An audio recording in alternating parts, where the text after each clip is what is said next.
What's up, everybody? Welcome to another episode of Titletown Talk. I'm your host, Ian Ewing. Just kidding, Ian Ewing. Welcome to the show, guys. Your Green Bay Packers are officially 9-3-1 and on top of the NFC North after their fourth straight win. Yes, fourth straight win over the former division-leading Chicago Bears. What a game. And fourth straight win, too. Let's talk about that. 4 games ago, everyone wanted LaFleur fired. Jordan Love was a fraud. This offense was dead. The Packers aren't going to make the playoffs, blah, blah, blah, and myself included. I was a little bit worried. But they fight back. They win 3 straight divisional games. And like I said before the Vikings game, guys, the season starts today. And so far, they're 3-0 in the new season. As far as this game goes, lots of excitement, lots of anxiety, some possible mini strokes during the game, heart attacks, etc. But the Packers prevail. We talked about it going in. Was this Bears team a fraudulent team? The answer is clearly no, right? They played their asses off. And that team last year, the Eberflus Bears, pretty sure they would have given up. Again, halftime, they were down 14-3. This team fought back, right? And I thought Ben Johnson, he called a great game in the second half. He made it a lot of really good decisions to protect Caleb. And he made things really easy for him and had a lot of variance in his play calling.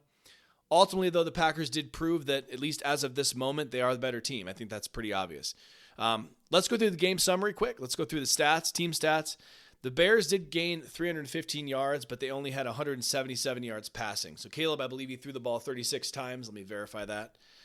35 times. So we did say going into the game, right, if Caleb had to throw the ball over 30 times, the Bears weren't going to be able to win that game. And they did come close, but they ended up prevailing. Rushing yards, the Bears did get 138, but as we will talk about shortly, their longest run was 9 yards. So again, there was not this huge rushing attack that we saw last week against the Eagles, right?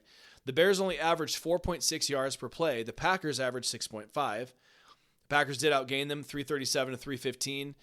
As far as first downs go, not too much interesting here. The Bears did get 21 first downs, the Packers 17.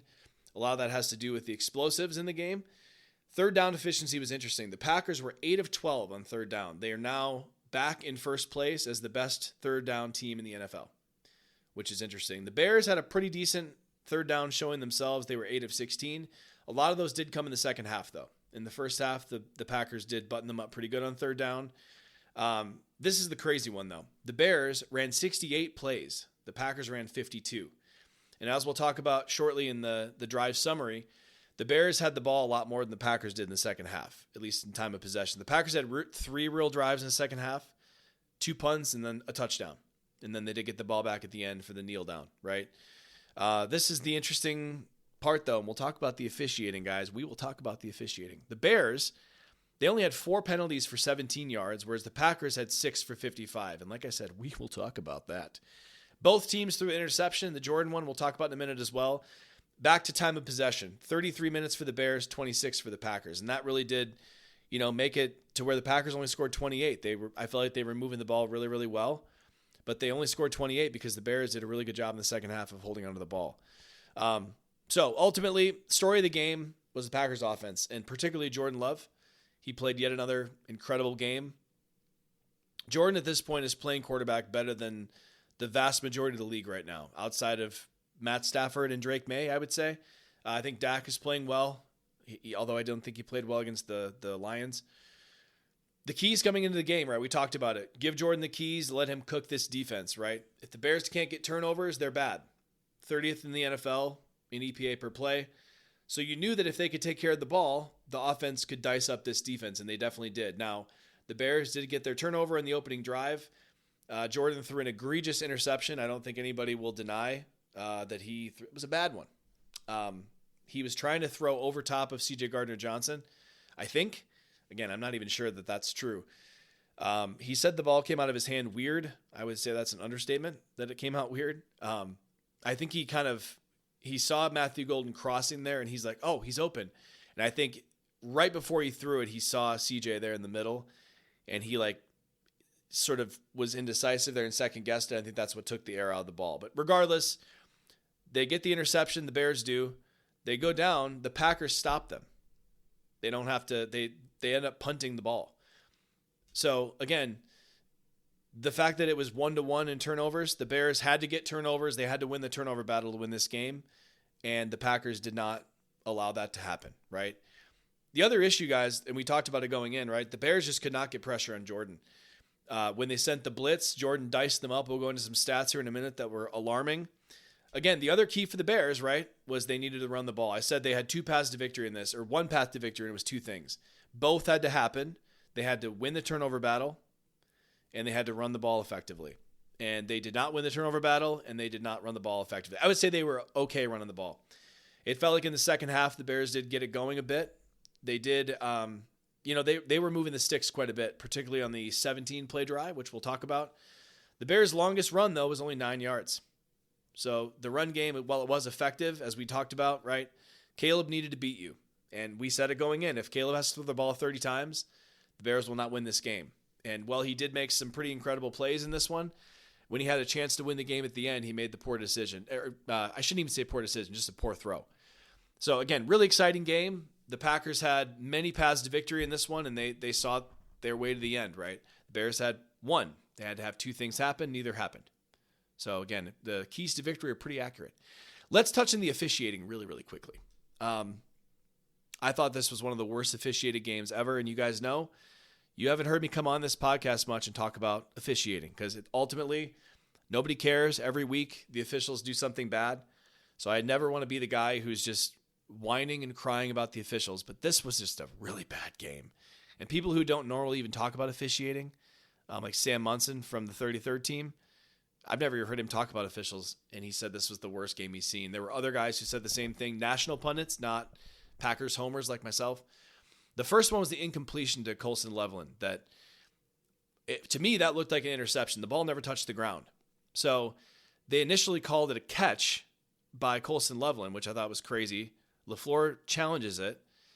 I guess he wins the challenge, quote unquote, because it was incomplete. But the ball never touched the ground. Evan Williams ended up with the ball.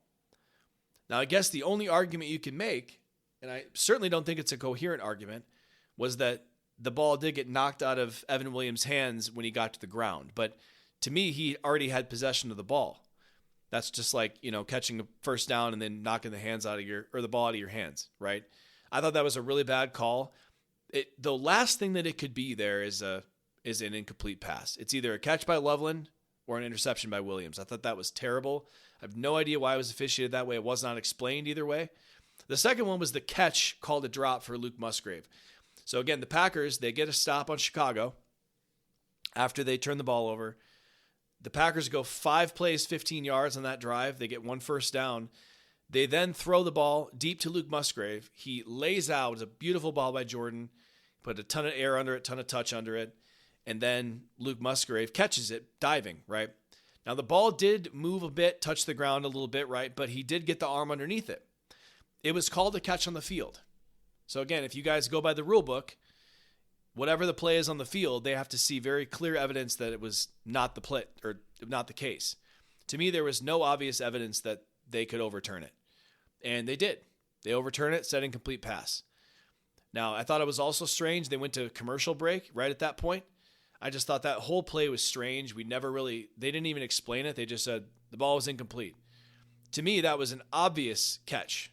And again, if they had called it an incomplete pass and then they upheld the rule, I would have at least been, again, I wouldn't have been okay with it, but I would have been like, okay, fine.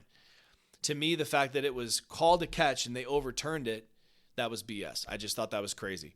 The other one was the no call on the deep ball to Romeo. So again, first half, Packers go up 14-3. They have a chance to double up. They get the ball in the second half. Now, I thought this game plan, and we'll talk about it in a little bit, was kind of stupid, was throwing the ball deep on third down there when they needed, 6 yards? But again, Romeo Doubs gets a step on, I believe it was Jalen Johnson. And Jordan kind of has a bad throw, right? But he throws it deep, and the defender wasn't even looking at Rome and grabbed his arm. I thought you easily could have called that a PI. I thought I've seen many of those called PI this year yet. So I thought that was a bad no call. Then there was the Keyshawn Nixon unnecessary roughness play or unsportsmanlike conduct, whatever the hell it was. So Luther Burden, he gets up in Luther's face, which I think LaFleur was pissed it even got in his face. But if you guys noticed, the Bears kept going into the Packers huddle, which I thought was really strange. But Luther Burden hits him in the throat. And that somehow ends up being a flag on Keyshawn Nixon. I just don't understand that. I still don't think we've been explained that. Now, I saw on Twitter, like, oh, they always call the first guy. Okay, well, at minimum, it should have been offsetting penalties then, because, again, Luther Burden punched him in the throat or hit him in the throat with his hand. So, again, I would have been fine if they called the penalty on Nixon and on Luther Burden. But for them to call it on Nixon, the guy who got hit, I just thought that was insane. And, again, that led to points. That led to 7 points for the Bears. And then the ridiculous, egregious holding calls that were not called on the final drive for the Bears. Micah Parsons was literally getting choke slammed, and they didn't call a hold on Darnell Wright. I just thought that was insane. And that would have been, I believe, 3rd and 20, I believe, on that last drive, the tying drive, the 17-play drive. Or sorry, no, that was the final drive where they had a chance to go up. That never even would have happened with Keyshawn if they just would have called that play. And again, this happens every week. Micah gets held every single week, but there are just some that are even just more egregious than others. And that one was really, really bad. So again, garbage officiating in this one. I don't want to go on I already gone on too far about it. But again, you got to do better, NFL. Like, what the hell, bro? Let's get into the players of the game. Let's get positive again. Jordan Love is number 1. He was incredible in this game. And we'll talk about the PFF grades in a minute and some of the other analytics. But Jordan, outside of the interception, threw a perfect game. The thing that has improved so much this season for him is he just knows what's going on every time. He understands the defenses, how to read them, and he has full command of this offense, right? He knew where to go every single time. He was able to check the play at the line several times. He canned it at the perfect time.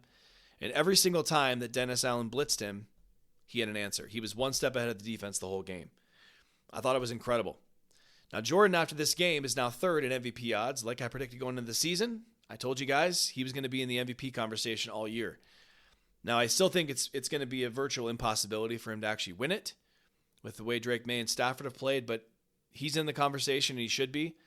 I do think that if he can win, if they win out, or even if they just win against Denver, they lose against the Vikings, or whatever.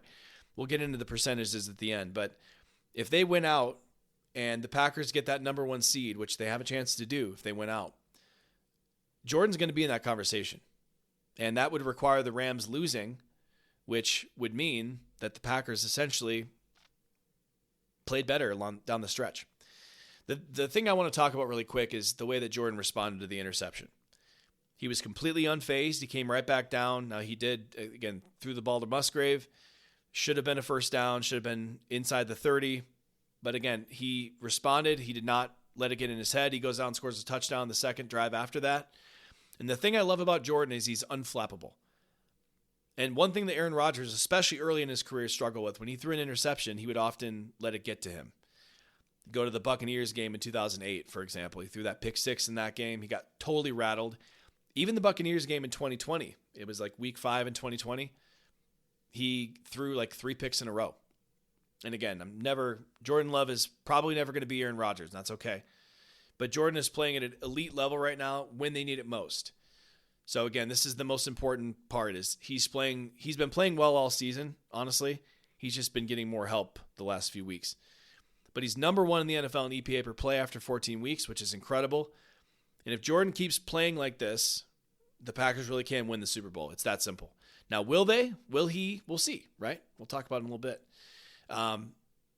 Josh Jacobs is my second player of the game. I thought Josh ran the ball really well in this one. He finished 20 carries for 87 yards, so a little bit over 4 yards a carry. He's ultimately going to end up getting 1,000 yards this season, which I think is crazy. It's just felt like he's been, a lot worse than last season, even though it hasn't been him. It's been the offensive line. He has 817 yards, so he needs, 173 in 4 games? I think he can easily get that. So I do think that Josh, he's played well this season, but that last drive, the touchdown drive that they took the lead on, he just completely took over that drive. I want you guys to go back and watch that toss play. So the Bears sniff it out really, really well. I think it was Anthony Belton who missed his block. Now, they talked about it in the postgame that there was a missed block there. But that should have been a loss of 3 yards. And the Bears, by the way, are a really good tackling team. They're actually a pretty decent run defense. I shouldn't say that too loud, but they're okay. But regardless, incredible effort from Josh Jacobs. He's got 3 guys around him. He makes a miss and goes for 30 yards? And there was a 3rd down earlier in the game on their touchdown drive where he essentially gets the corner on TJ Edwards and gets the first down. There were just a lot of runs in this game that you saw just why he's so damn valuable. And again, all season, he's had a lot of plays where he gets hit in the backfield and he turns into positive yardage. And these are the games where he reminds us why the Packers paid him and why they acquired him in free agency. And his durability is the main reason, right? Aaron Jones couldn't stay healthy the last couple seasons. So, speaking of staying healthy, number 3 is Christian Watson. I feel like I've said it every week since he's been back.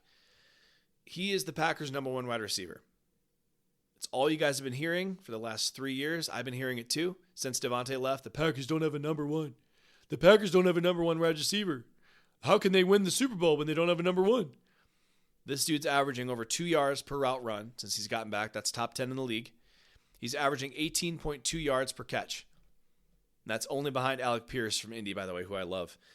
Excuse me. The one thing that he's improved so much this season is his route running. If you go back to 2022, he was winning and getting separation from pure speed. It was not because he was a shifty route runner. Go watch that play against Kevin Byard, it was the second touchdown in the slant route. He made CJ Gardner-Johnson look like a middle schooler. And then, of course, he outraced the entire secondary to the end zone. The first touchdown, he completely outran Kevin Byard on the crossing route on the blitz. He's just so damn fast, guys. And that's always been the case. He's got insane size. He's 6'4", 220 something. This guy is a freak. He hit 22 miles an hour on that touchdown drive, or that touchdown catch. We need to start talking about and praising Goody for the extension that he signed. If he was going into this offseason without a contract, he would be at least $20 million a year. Then the Packers would not have him under contract. So he's going to get himself an extension this offseason. I think the Packers would be smart, by the way, to sign him to a 4-year deal. Now, again, he needs to stay healthy, but I feel like, he's had some bad luck, and I think he seems as healthy as he's ever been. He single-handedly turned this offense around, guys. Since Tucker Kraft got hurt, they've needed to find somebody else to step up. Tucker was their number 1 guy when he got hurt.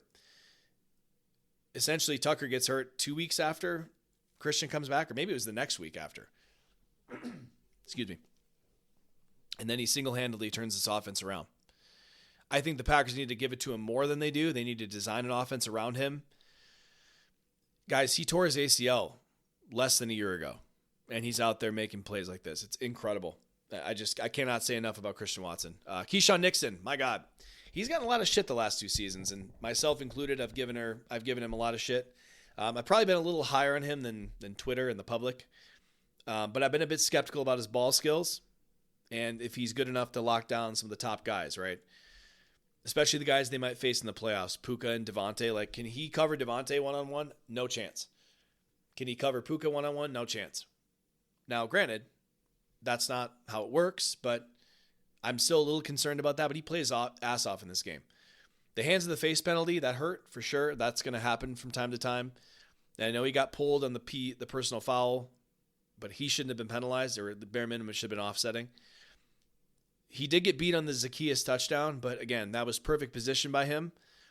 I don't know how he didn't pick that off, which I don't even know if I blame him for that. But then he had the game-sealing interception.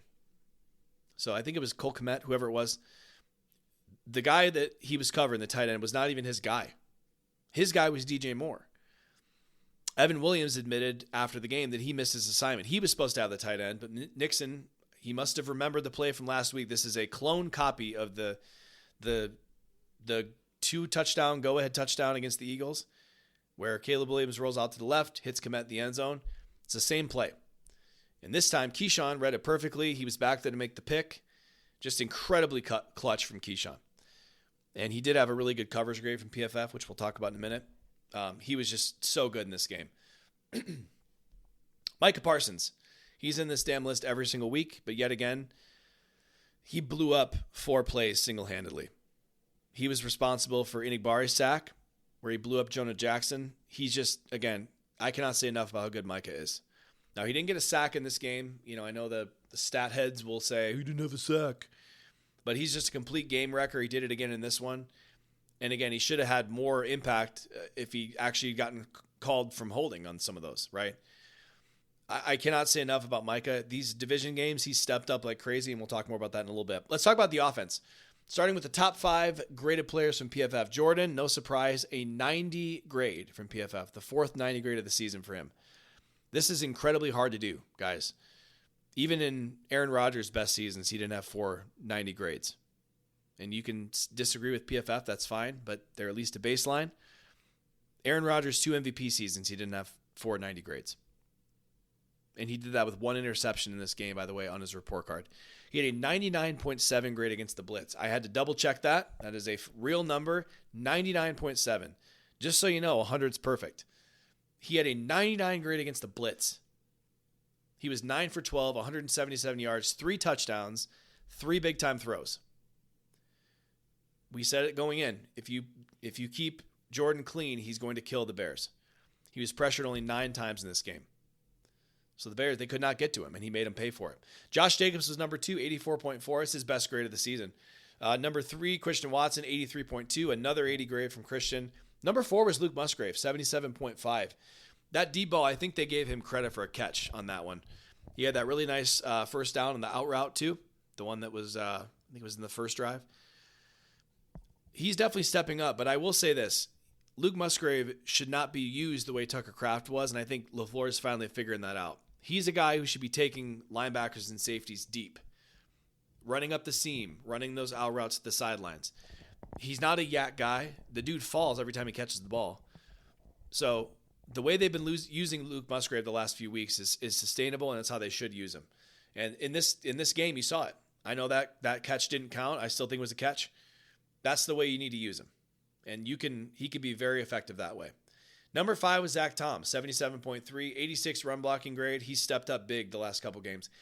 Couple honorable mentions from a grading standpoint. Aaron Banks and Rasheed Walker both had 80-plus pass blocking grades. Anthony Belton, a little ugly there. He only graded a 50. He was responsible for some big pressures in this game. That's why his grade was so low. I think he had like a 28 pass blocking grade, which is really bad. But again, I think Belton is he's the future guard for them. And I think that ever since he's been in there, I know the grades haven't loved him, but he's been playing well. And the offensive line feels like it's really turning a corner. Quick Jaden Reed, too. He had 70 grade in this game, coming back from injury. Made a lot of plays. He had that 18-yard first down catch in the fourth quarter in the game-winning drive. He had a couple of really nice sweeps in this game. He looks fast as hell. He got open a couple other times in the passing game where he didn't get thrown to. Huge game from Jaden. Bo Melton. God, I cannot say enough about Bo Melton. I wondered why he was playing so many receiver snaps. I know Andy Herman mentioned it as well.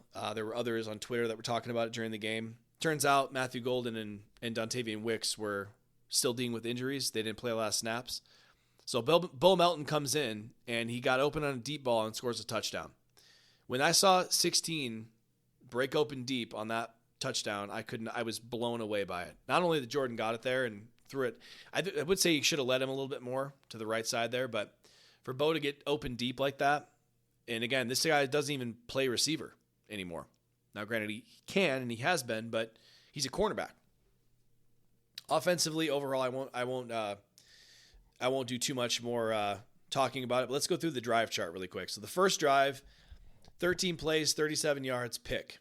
So they were moving the ball effectively there. They took up 8 minutes of possession, by the way. Then the second drive, after they get the ball back from the interception, they go 5 plays, 15 yards, punt. Now that drive was the one with Luke Musgrave's catch that should have been a catch. Then they go 11 plays, 80 yards, touchdown.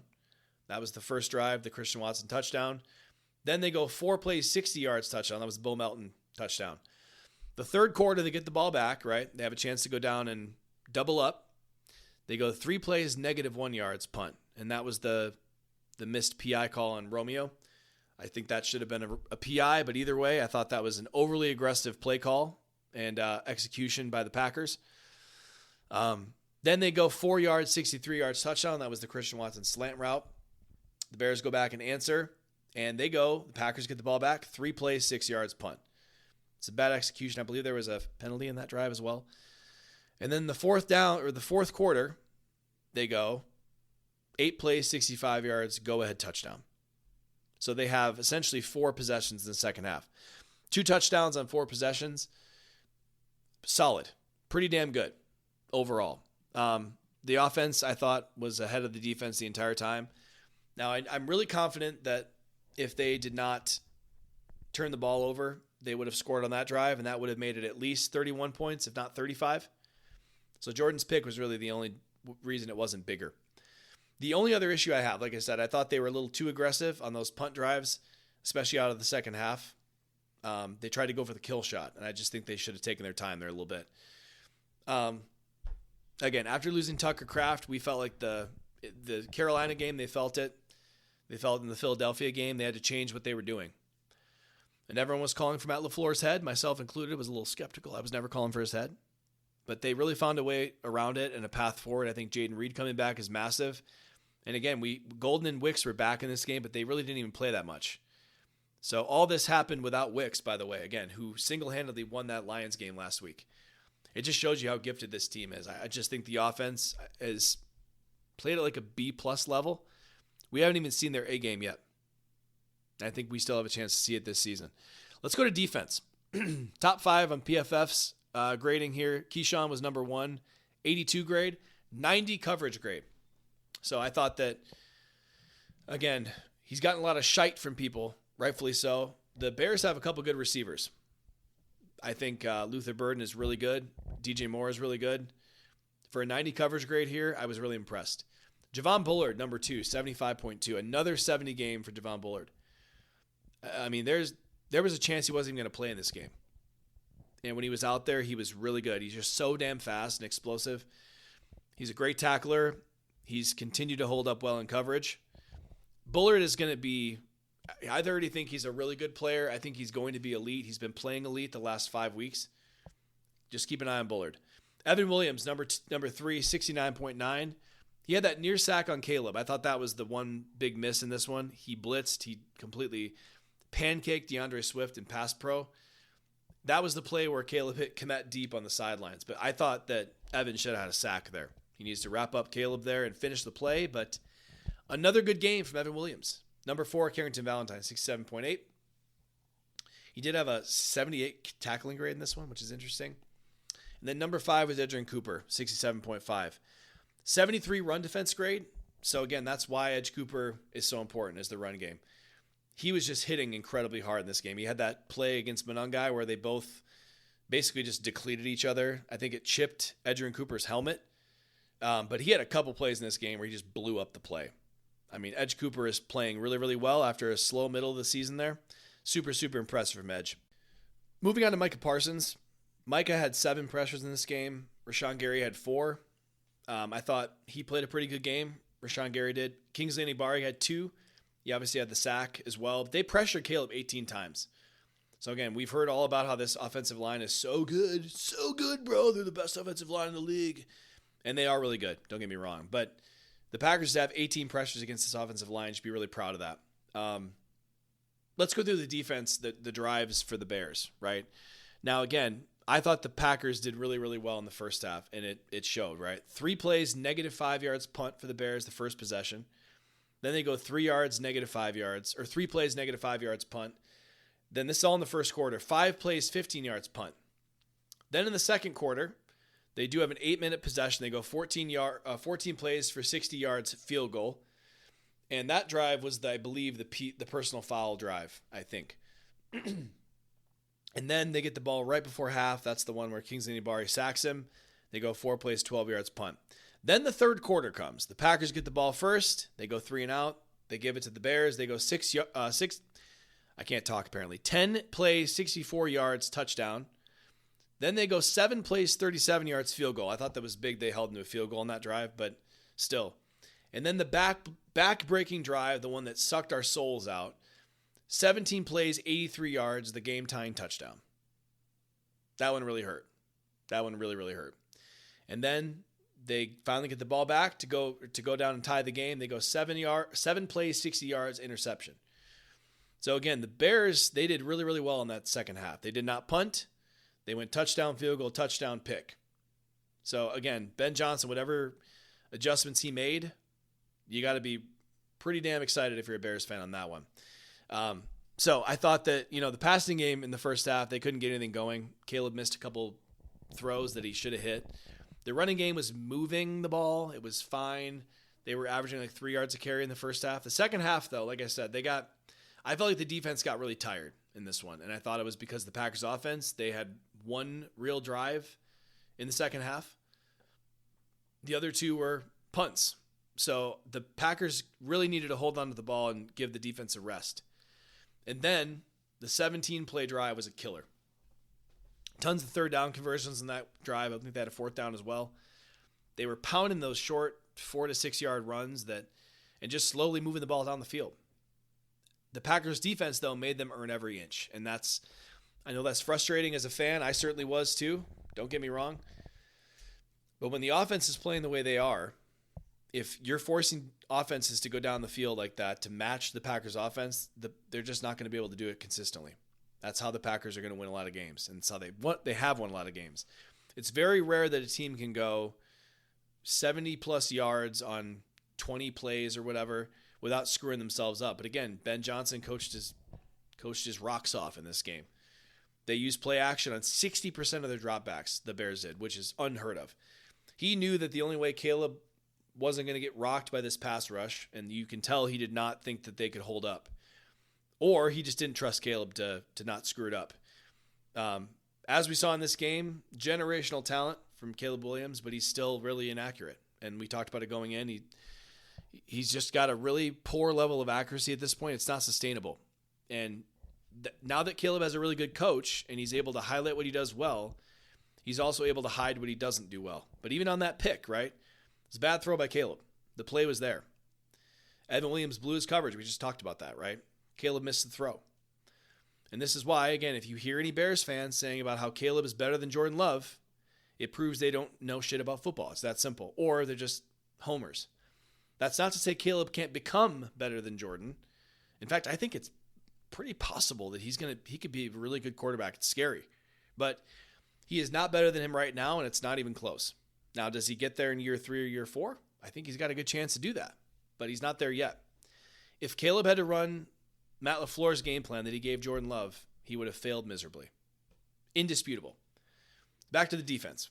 We talked about it going into this game. If you can stop the run and make Caleb beat you, throwing it over 30 times, you'll win the game. And that happened to the T. So Caleb had his moments where he beat them. There were a couple really insane throws, right? But ultimately, he couldn't sustain it the entire game without the help of his running game. And again, the non-explosive runs. He didn't have a single explosive run over 10 yards. After having a ton against Philly, I was really happy with the effort on defense from that standpoint. Now, they still need someone else to step up next to Micah. That's the scary part, again, to kind of round out the defense here. But you're seeing Edge Cooper, Quay Walker, Carrington Valentine, Evan Williams, Javon Bullard, even Kingsley Enagbare playing their best football right now. And that's only going to get better, I think. So let's talk just summary. Let's summarize and put a bow on this game and move on. So after last year, they go 1-5 in the division. Here we are with 4 weeks left, 2 divisional games left. The Packers are 4-0 in the NFC North. So what a turnaround. If you even said they would go 4-2 this season in the NFC North, I would have been stoked for that. And they have a chance to go undefeated. Now, will they? We'll see. But if you guys remember last season, right, the conversation was always the Packers can't beat the good teams and blah, blah, blah, blah, blah, which was true, by the way. It was due to, both not enough star power, which I think is fair, but it was also that their star players, or the really good players, didn't show up in the biggest games. It's that simple. It's been almost the complete opposite this season, every single time. Again, look at the biggest games of the season, with the exception of Philly, although Micah did play insane in that game. The Lions. Both games, Jordan Love played out of his mind. Both games. So did Micah Parsons. Edgerrin Cooper did in week 1. Evan Williams played well in both games, right? Devontae Wyatt in the first game. I know he's not out there anymore. The Steelers game in the second half, Jordan balled the hell out in that game. The defense shut down Aaron Rodgers in the second half. Micah had like 3 sacks or whatever it was. The Bears game, right? We just had it. Jordan Love goes postal in this game. And Josh Jacobs has his best game of the season. Micah Parsons plays well also.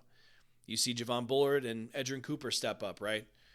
Then you look at the Vikings game even. I know that the Vikings aren't like a contender, right? But 23-6. Micah goes crazy in that game too, 2.5 sacks. Jordan got blitzed like a million times and was able to play pretty damn well in that game. Then you have Emmanuel Wilson coming out of nowhere and playing well in that game. The conversation going into this season was the Packers don't have enough star power, don't have enough star players. Then they go out and acquire Micah Parsons. He's best defensive player in the league, in my opinion. It's still Myles Garrett. I think Micah's number 2, but it's very close. So in order for this season to be a championship run, more elite or star players needed to emerge or develop, right? Now let's go through what happened, right? You could argue the Packers are loaded with either really, really good players or elite players. Let's go through the list. Jordan Love. He's playing a top 3 quarterback in the NFL right now. Not an opinion, it's a fact. Last season, he was, there were a lot of metrics where he was still really good last season. Top 10, top 15. But not even in the same league as what he's doing this season. Christian Watson. He's playing like a top 10 wide receiver since coming back. Right? Statistically, that's all over the tape too. Zach Tom, he's getting healthier at the right time. He's always been an elite player. He just got the big contract. But he's getting healthier, and it's stabilizing the offensive line in a big way. You can basically just set it and forget it on his side. There's Josh Jacobs, touchdown machine. You could argue he won that Bears game yesterday on that last drive. Micah Parsons, complete effing menace. 74 pressures this season, 93 93 pass rushing grade. He's probably going to be a finalist for Defensive Player of the Year. He's actually favored in some polls. Some of the betting markets have him as a favorite. I still think it's going to be Myles Garrett, but especially if he sets the sack record. Edgerrin Cooper, really, really good. He did a slow patch for a while, but he's really come on recently. Javon Bullard is the highest rated slot corner in the NFL since week 3. Carrington Valentine, top 10 coverage guy this season. He stepped up outside of a couple missed tackles lately. The Jamison Williams one last week was really big. He's played out of his mind. Completely stepped up. Evan Williams. National pundits have been... You started to hear Dan Orlovsky talk about it. We've seen other guys talk about him. I heard Chris Long talk about him this week. Everybody who watches Evan Williams raves about him. And he's going to be an all-pro someday. He might even get all-pro this season. Probably second team. But he's developing into a star as we speak. He's an elite safety right now. Xavier McKinney. No one's been talking about Xavier McKinney. But he literally, nobody even throws to him, guys. There's a reason you don't even hear his name. He's literally he who shall not be named in the defensive secondary. Quarterbacks do not throw to him. That's how great he is. And then Daniel Whelan. He's PFF's highest graded punter this season. He's elite. And yes, punchers count. Right? Punters count. So that's 11 guys that are either elite or really, really good. They've either developed there or they were already there. That's why this team is playing so well right now. When the Packers have needed it most, the best players on the team have risen to the occasion, and they fell short in 2024 because they did not. Now, the Packers' true Super Bowl contenders, I just got asked this question this week. They still have the third best odds right now to win it. I certainly think they can do it if they're playing the way that they've been playing, and I think they're going to keep improving. The biggest concern is they have those glitches in every game where they hurt themselves, and it happened in this game. The mistakes in this game, whether you agree with them or not, kept this from being a 35 to 40 point game for the Packers. So my only concern is those glitches happen at the worst time and they can't overcome it. That's scary, right? And when people say they don't trust the Packers, I have to say, I don't trust them either. If they play like this, I do. But that's the thing. If they play like this, it's not a certainty. But the NFC is wide open. Right? It's wide ass open. The Rams are the best team. I think there's no question about it with what they can do in offense. But I do think the Packers are one of the few teams that can put Stafford in hell from a pass rush standpoint. I think that Rams offensive line is a little bit overblown this year. I think they've struggled when they've gotten pressure. Look at the NFC West. Nobody in that division. They played basically all their divisional games so far. Who's the pass rusher? When they played Philly, Matt Stafford got wrecked. So I do think the Packers do match up well against them. I think the Packers offense, if they play like this, they can light up that Rams defense. They don't have any corners. Emmanuel Forbes has played well, former first rounder, but if you can block up against that front seven, that's a tough thing to do, right? But you saw what Jordan can do against the blitz, and even when he's pressured. The Seahawks are scary. Their defense is really good, but can they hold the Packers under 20? I don't know if they can. Certainly not the version you've seen the last few weeks. And then Sam Darnold, he's crashed down to earth recently. Teams have finally figured out how to cover up JSN. The Eagles, my God, I'm hoping we play the Eagles. I really do. In fact, I'll tell you guys right now, if they do play the Eagles, they're going to win that game. The 49ers, I mean, God, please give me the 49ers. The 49ers are all smoke and mirrors at this point. In fact, I really hope that if the Packers do make the playoffs, they have to play both the Eagles and the 49ers. How epic would that be if they had to beat both those teams to get there? The Eagles have been their nemesis the last 2 seasons. The 49ers beat them in 2021 and 2023. How fun would it be to beat them in the playoffs, right? And the Packers are unquestionably a better team than the 49ers. So I think the Rams, the Packers are the best teams in the NFC right now. I'd be lying to you guys, though, if I didn't admit I'm still nervous, right? They could have a clunker game where they just peed on their leg, right? But again, their 3 losses this season are combined 9 points. They still have the 4th best point differential in the NFL, despite all the turbulence that we felt, right? We still haven't even seen a complete game from them, where they play great for 60 minutes on both sides of the ball. Now, I think we're trending in that direction at the perfect time, and that's why this is so encouraging. But back to the point I just made. How far they will get will depend completely on those 11 players that we just talked about, right? Playing their best, and even the other guys we didn't. Rashawn Gary, can he step up? I didn't even mention him. Can Quay Walker play at his best? Can Keyshawn Nixon play like he did this week? Can their best players carry them in the big games rather than be the reason they lose like last season? We're going to find out. Next week, it's a big matchup. Packers go to Denver to play the Broncos. In case you guys didn't know, the Broncos are the number 1 seed in the AFC. They're 11-2. My God. And despite that, the Packers are, I think, 2-point favorites, 1.5, I think. Mainly because the Broncos offense is really clunky. They've won some really close games. They've kind of remind me of the Bears in the AFC. They really haven't beaten a team handily this entire season. The best win they have is the Eagles win. I think they did beat the Chiefs as well, but the Chiefs, that's not much to say either this year. And this last week was the same case. They barely beat the Las Vegas Raiders, who were almost unwatchable. Then it's the rematch with the Bears. That's going to be really exciting. That's Saturday Night Football, December 20th, I believe. Then it's home against the struggling Ravens. I think this game looks a lot more scary, or less scary than it did a few weeks ago. I think the Packers can win that game, especially if we get this version of the Ravens. They look completely disheveled this week. And then they wrap up the season against the Vikings in Minneapolis. The Packers are favored in every game the rest of the way. They have a 95% chance currently to make the playoffs. If they beat the Broncos this weekend, it goes to a 99% chance. So win this game this weekend, they're in, basically. If they lose this game, it's still a 91% chance. And let's go through a few scenarios. Let's say they lose this week to the Broncos, then they lose to the Bears next week. They still have an 81% chance to make the playoffs. Now, if they do lose both games, especially the Bears game, they go down to a 21% chance to win the division. That's not good. If they were to lose the next 3 games, let's go crazy. Let's say they lose the Broncos, Bears, and Ravens. They still have a 61% chance to get in. And then let's just say they go 1-3. They beat the Vikings. They have a 78% chance. So really, just to kind of summarize, they basically need one more game to make the playoffs. That would get them to 10 wins. At worst, they'd be 10-6-1. 10-6 used to win you divisions, by the way. In fact, the AFC, it would. Now, let's just say they lose to the Broncos, but they beat the Bears. They have an 82% chance at that point to win the division and a 99% chance to make the playoffs. So again, even if they lose this week, if they go into Chicago and win, they still are in a great position. Now, let's just say they win out. Let's talk about the number 1 seed. Home field advantage, first round bye.